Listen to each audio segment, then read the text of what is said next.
I'd like to call to order a special meeting with the Planning and Zoning Commission.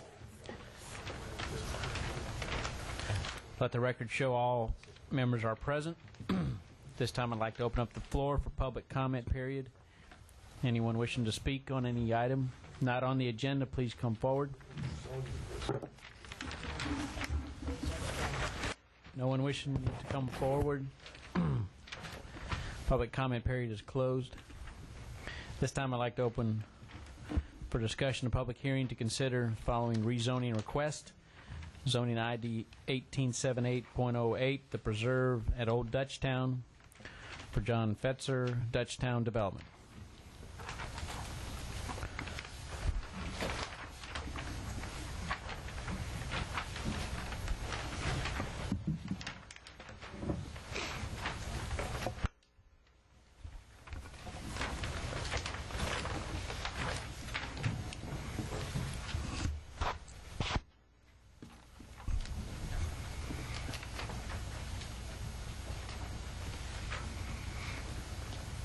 Mr. Chairman, members of the Zoning Commission, my name is John Fetzer. Myself, along with my son, John Fetzer IV, are the developers on the proposed project.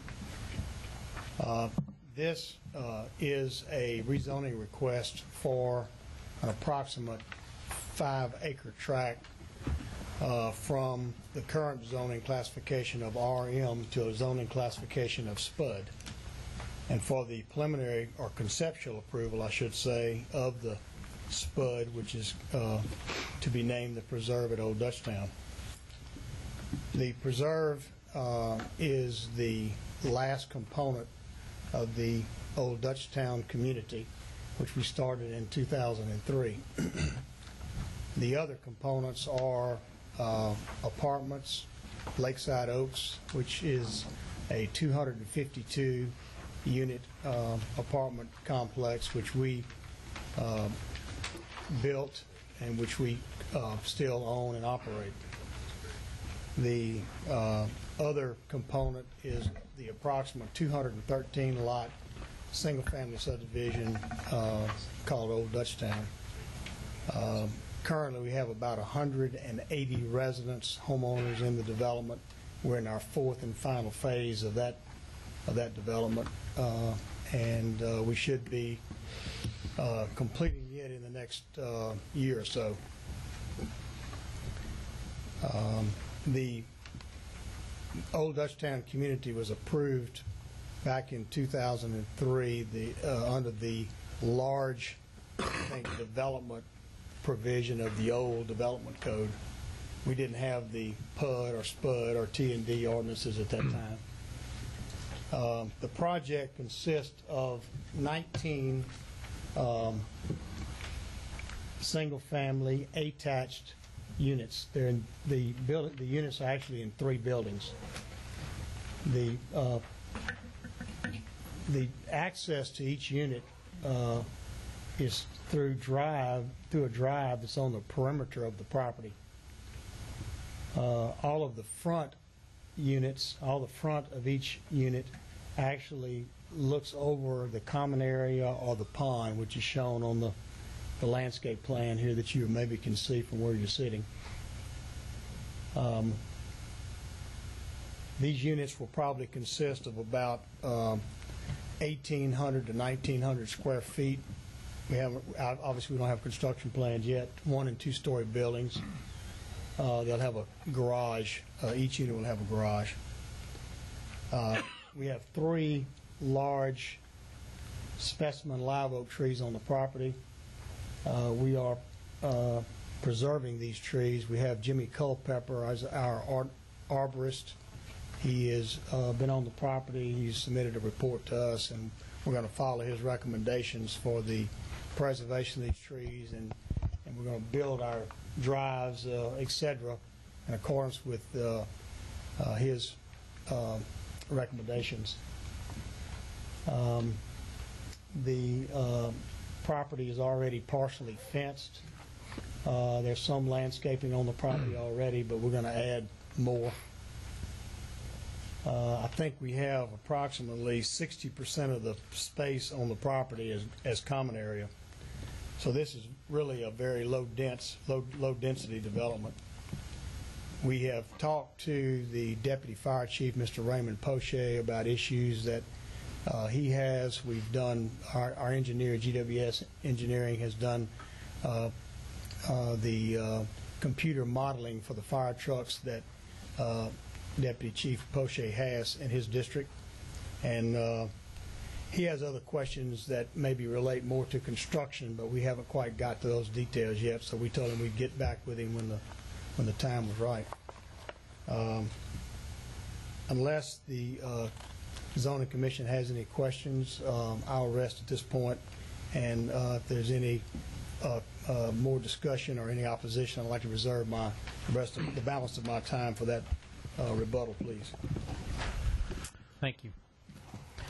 Commissioners, any questions? John, got a question for you. The house.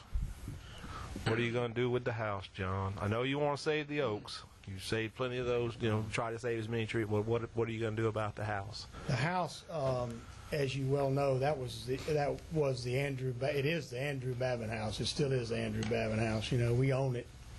We bought it from the Babin family back in 2003. We've been talking with Harriet Miller, one of the daughters, and other members of her family for quite some time, where we have no obligation to do anything with the house. We'd like to keep the house in her family. She has some additional property that she owns, she and her sisters own, very near this property, like within a couple of 100 yards. And so what we're contemplating is, and what she's contemplating is not anything definite right now, but we've been talking about it. I'd like to find a real competent mover and try to move the house to her property. And then what we'd like to do is maybe develop that later. And so we're working on a resolution of that. It's not really an issue. I mean, we're very good friends. But that's our game plan. Okay.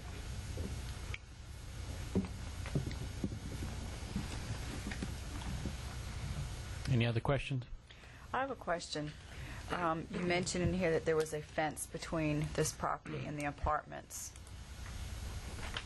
There is a wrought iron fence, I think, at this Right. point. There, I don't believe that there is a wood fence there. We have a wood fence between, I think it's 4 or 5 lots in the subdivision.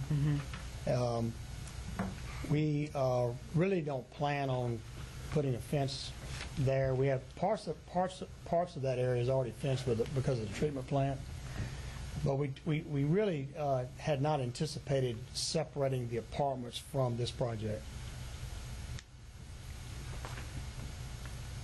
Is there going to be a walkway or a driveway through? Are they connecting somehow?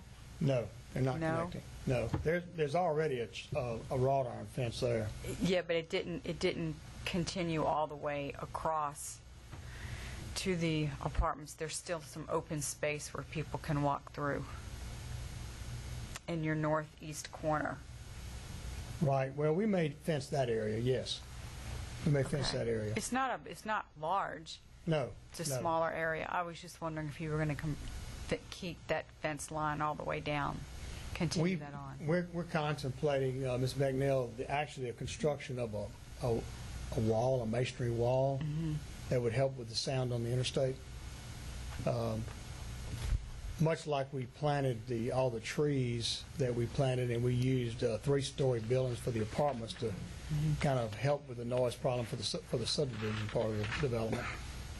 So, yes, we would. We will consider fencing that open area that you're talking about. But I hadn't planned on doing any kind of opaque fence between the apartments and this project. I just didn't really think there was any sense in it. Need. No, I like the iron fence. I was Yeah. just wondering if you were going to continue it for that open space. I think, yeah, I see your Open point of your spot. question now. Right, yes, yeah, we definitely.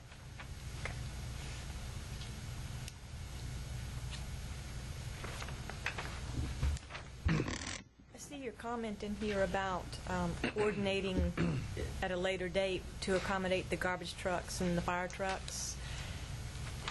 It looks It looks now like you have some little T turnarounds. Are they large enough now, do you think, or you're waiting to see? No, they're large enough. We actually got the dimensions from Deputy Chief Okay. Poche of the fire truck, and Jeff Cook with GWS ran a computer model on all of our streets, and I say all the streets, there's only one short little street really, drive, and he increased the size of one turnaround, and we had always contemplated it, but we actually put it on the latest plat that we have here, an emergency access for one side of the project that fronts on the service road for Highway 74, otherwise known as Dutchtown Point. So there's going to be great access for fire trucks. We've talked to Acadian Waste about garbage. We got 3 or 4 options there. If you can get a fire truck in there, you can get a garbage truck. So. And did you say you were going to gate it? I think we are. So Probably gonna school be buses would not come in? Well, probably not. There's a place, we can turn the school bus around in the apartments, at the apartment site. And when I say in the apartments, they don't have to go in the gate.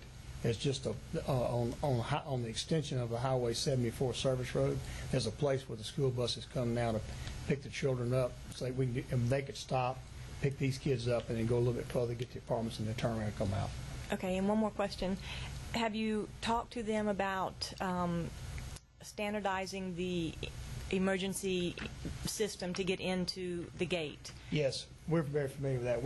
In fact, Deputy Poche referred me to the old mill gate on 73, and he asked me if I were familiar with that. I'm pretty familiar that I built it. Okay. So, yes, ma'am, we know about that. Okay. Thank you.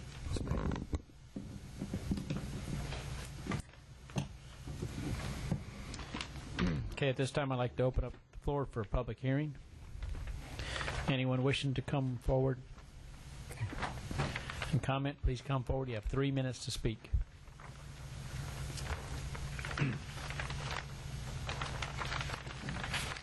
No one wishing to speak. Public hearing is closed. Any other comments, questions?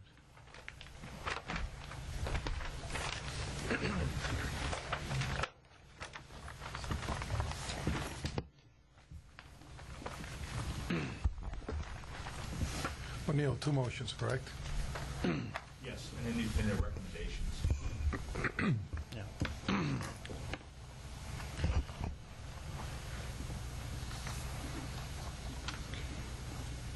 All right, as the Planning Commission, I'm going to make a motion to recommend approval, subject to the developer having adequate turnaround to accommodate fire district and solid waste as it may be necessary when the final engineering drawings are done. And that should he elect to make this a secured community, that the gates have an acceptable standardized public means of public safety ingress that's acceptable to the fire district and the sheriff.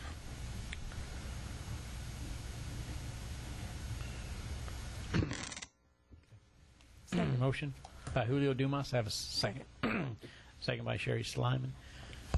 Motion to approve, subject to adequate turnarounds for fire within the development and secure gates that are approved by the fire and emergency vehicles. Any opposition? Motion carries. All right, that's the zoning commission. Yes. Okay. Make the same motion. Okay, I have a motion by Julio Dumas, seconded by Paige Becknell for approval as a zoning commission. Same criteria as before. This is a recommendation to the council, obviously, both cases. Any opposition? Motion carries. All right, we'll adjourn 5 minutes and reconvene as a zoning commission.